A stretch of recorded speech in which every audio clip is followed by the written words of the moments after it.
Pan ydych chi'n dod i'r halls a falle, ewch o bocs rhy mwr efo chi handi, so chi'n mynd fyny lawr yn y trips. A digon o ddillad hefyd, mae hynny'n help hefyd. Sicr ha bod ti'n pacio tyweli, digon o cyllus ar ffyrc. Ti'n mynd redeg mas yn gyflym os ti ddim yn arfer wneud y llestri yn y tŷ.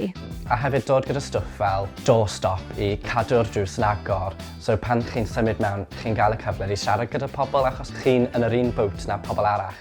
Fi'n credu byddwn ni rili yn awgrymu bod pobl yn dod â calendar. Mae'n bwysig i gwybod ble chi'n mynd a pryd chi'n mynd. Byddwn ni bendant yn gweud i lawrlwytho app ar gyfer tracio'ch holl gwariant chi, yn enwedig o fewn wythnosau cynta amser mae gallu myfyrwyr yn dod mewn. Os mae'r Brifysgol ti gyda'r app ei hunan lawrlwytho hwnna, so bydd gen i app am yr Brifysgol Abertawe, mae'n fel hwb i gael popeth mae Brifysgol isio roi i ti. Un o'r pethau cyntaf nes i oedd nes i bod gennau cymaint o bethau i atgoffa fi adre. So gennau fflag Meirionnydd yn ar y wal, lot o darluniau o adeiladau o gwmpas Dolgella. Nes i dod gyda headies a stwff fel na i just helpu fi setlo lan a teimlo fel dyna adre nawr. Falle bydde fe'n syniad i ddod â fel lluniau o teulu a ffrindiau, neu hoff myg chi er enghraifft gael bach o home comfort.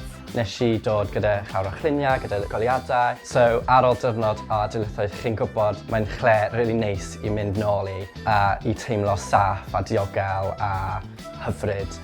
Dysgwch ambell i'r site cyn dod lawr, o'n i'n stryglo efo spam a beans am dro. Rhywbeth i fita sydd ddim just berwi wy.